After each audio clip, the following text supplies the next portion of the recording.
beliau adalah ibu. Selamat pagi Bu Dia. Sebelum kita lanjutkan, boleh perkenalan dulu. Nama saya Dia Puji Lestari. Saya salah seorang guru di SD Negeri 091559 Bandung, dan saya selaku teman sejawat dari Bapak Bobi Sinaga, selaku anggota dari guru penggerak angkatan 7. Ya, baik, terima kasih atas perkenalannya Bu ya. Pada saat ini kita kan melakukan coaching ini. Nah, kira-kira apa sih yang menjadi tujuan dari coaching ini? Saya hadapi selama saya mengajar di dalam kelas. Artinya dalam pembelajaran di kelas itu ada masalah, dan dengan pelaksanaan coaching ini kita akan menemukan solusi kira-kira seperti itu. Ya, seperti itu, Pak. Oke, terima kasih Bu Nia. Kalau boleh saya tahu nih, kira-kira apa ya yang menjadi masalah di dalam sekolah ini? Sebenarnya kalau dibilang masalah pastinya banyak, tapi terkhususnya buat saya, anak saya apalagi sudah kelas 5 kan Pak, mereka itu belum lancar membaca. Bisa tapi dia masih mengeja begitu ya kan, tidak terlalu lancar lah. Yang dimana kalau kelas 5 seharusnya membaca itu sudah mengalir seperti air, tapi mereka masih mereka di dalam hati dulu mengeja, misalnya Pancasila, baru mereka sebutkan Pan, baru seperti itu Pak. Berarti bisa dikatakan dalam satu detik itu ada lebih lah, dalam satu detik itu mereka tidak bisa menempatkan apa yang terjadi seharusnya ya. Seperti itulah, karena mereka mengeja dulu di dalam hatinya. Kayak tambah Pak masih seperti itu, tidak layak seperti dia. Kalau waktu itu salah satu tidak seperti itu. Terus itu yang menjadi kendala saya mengajar di kelas 5 ini. Sementara mereka sudah kelas tinggi ya, Iya, sudah kelas 5. Nah, kalau seperti itu ada temuan yang ibu dapatkan di kelas itu, kira-kira yang menjadi penyebabnya itu enggak? Kalau sepanjang yang saya amati, saya lihat lah itu dalam kesehariannya. Pertama ya, kepedulian mereka itu tidak ada Pak. Kepedulian tidak ada. Setiap hari sebelum belajar itu kami selalu mulai membaca gitu. Iya. Saya selalu tanamkan belajar membaca di rumah, nah membaca. Apapun itu yang kau temukan yang bisa dibaca, baca. Tapi kayaknya mereka sih tidak terlalu peduli. Mereka menganggap, alah nanti kan bisa sendiri. Bagus sih Pak. Kemauan mereka juga sih kayaknya kurang. Seperti itu sih yang saya lihat. Artinya memang kemauan mereka itu yang kurang ya Bu ya. Iya. Seandainya mereka itu bergiat belajar pasti bisa gitu ya. Oke, selain dari hal itu, dari latar belakang mereka yang malas untuk belajar, ada nggak kira-kira hal lain yang menjadi penyebabnya? Ya gimana ya? Kalau dengan orang tua itu gimana? Kalau semuanya yang saya lihat sekarang ini sih Pak, kurang ada atau tidaknya adalah sedikit, tapi kurang. Mereka itu menganggap ya anak itu yang pergi sekolah, mereka meyakinkan pendidikan 100% itu hanya kepada guru. Pada orang tua mereka, ketika mereka sudah sampai di sekolah, ya mereka harus belajar sama guru. Mereka di rumah ya udah kembali ke rumah dengan tugas rumah masing-masing, tidak lagi mengingat tentang masalah sekolah, belajar di sekolah, karena 100% itu adalah nanti tanggung jawab guru. Itu sih kalau menurut saya. Kalau gitu saya mau tahu dulu, lingkungan sekolah itu kan di daerah Pekalongan nih, jumlah siswa di kelas itu berapa orang? Siswa di tempat saya sih ada 7 orang. Ada 7 orang. Memang betul seperti yang dikatakan oleh ibu, kalau misalnya orang tua tidak mendukung, agak kurang ini ya, kurang lancar pergerakan kita untuk memberikan pembelajaran gitu ya kira-kira. Susah sih Pak, karena kan seperti ini, berapa jam sih kita ada di sekolah kan seperti itu. Kalau sepenuhnya hanya kepada kita, sementara siswa kita itu kan hanya satu. Kalau kita hanya fokus kepada dia, gimana dengan yang lain kan begitu. Benar. Kalau misalnya ada dukungan dari orang tua, oke di sekolah kita masih belajar tentang ini, nanti bilang di rumah nak baca yang lain. Orang tua misalnya di rumah, buka buku nak, tadi belajar apa? Pasti kan mereka mengerti, oh anakku belum bisa baca ternyata, belum lancar. Pasti kan mereka mau ajarin. Kalau hanya di sekolah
artinya gambaran di sini sudah kita dapatkan bahwa memang si anak yang lambat ini membaca tidak layaknya seperti kelas 5 yang diharapkan. Ada berbagai faktor penyebabnya. Yang pertama memang dia itu malas belajar. Yang kedua memang dukungan orang tua itu masih kurang ya. Artinya kedua hal inilah yang harus kita ambil solusinya kira-kira seperti itu. Nah, untuk saat ini kira-kira di dunia sudah ada nggak solusi yang ingin ibu lakukan untuk bisa menuntaskan permasalahan ini? Kalau saya sih yang saya lakukan saat ini solusinya yang bisa saya lakukan, kami seperti literasi lapas belajar itu kami melakukan membaca beberapa menit ya untuk memahami mereka ya belajar membacanya makin. Oh, berarti ibu berencana ini membuat literasi ya? Bukan berencana sih Pak, sudah dilaksanakan. Sudah dilaksanakan. Kalau boleh tahu sudah berapa lama ya berjalan literasinya? Selama semester 2 ini. Selama 1 semester berarti sudah berjalan sekitar 3 3 bulanan ya. Kalau kita boleh lihat, mau tahu dulu nih, ada nggak perkembangannya?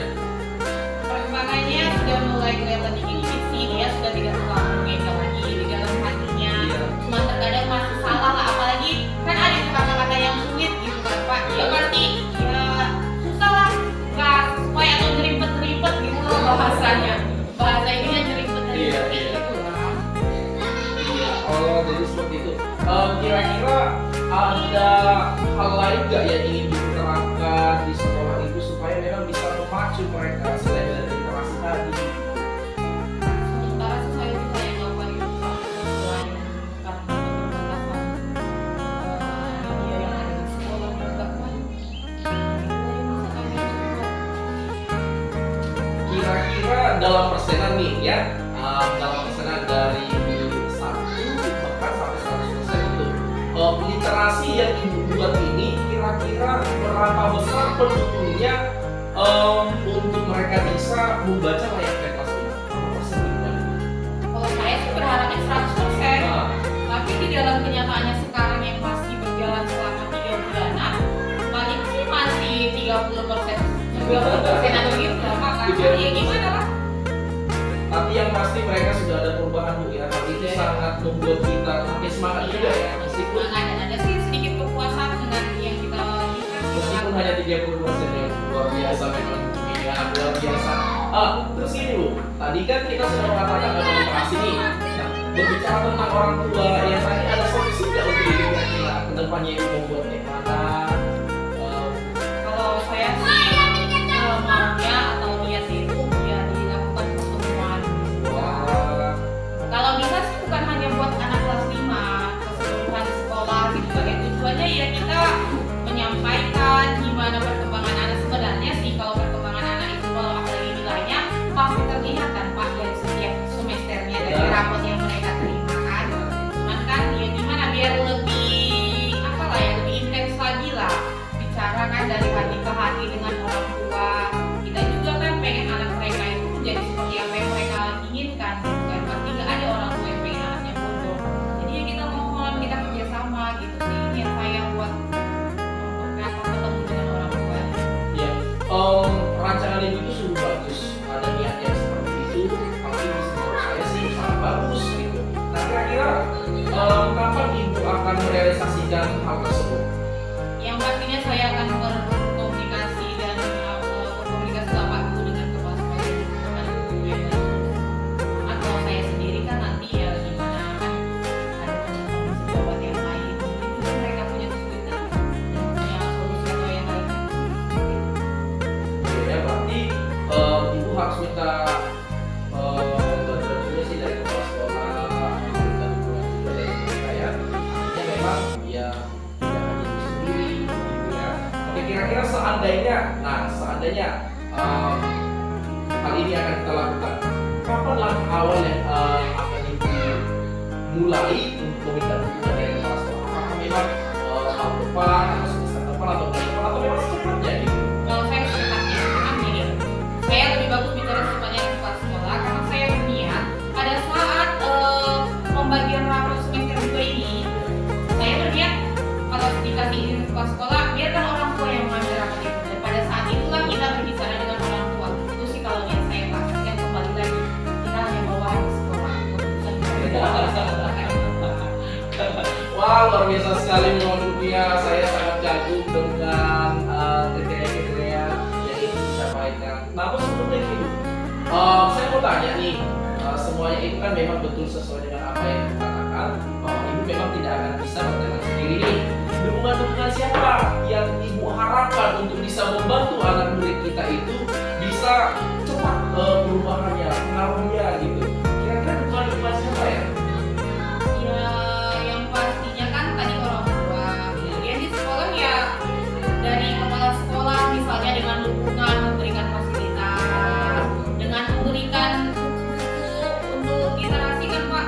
Literasi kan bukan hanya buku mata pelajaran yang mereka harus bacakan, banyak pengetahuan dari buku lain yang seharusnya ada mereka baca. Saya minta ya di sekolah sekolah menyediakan itu.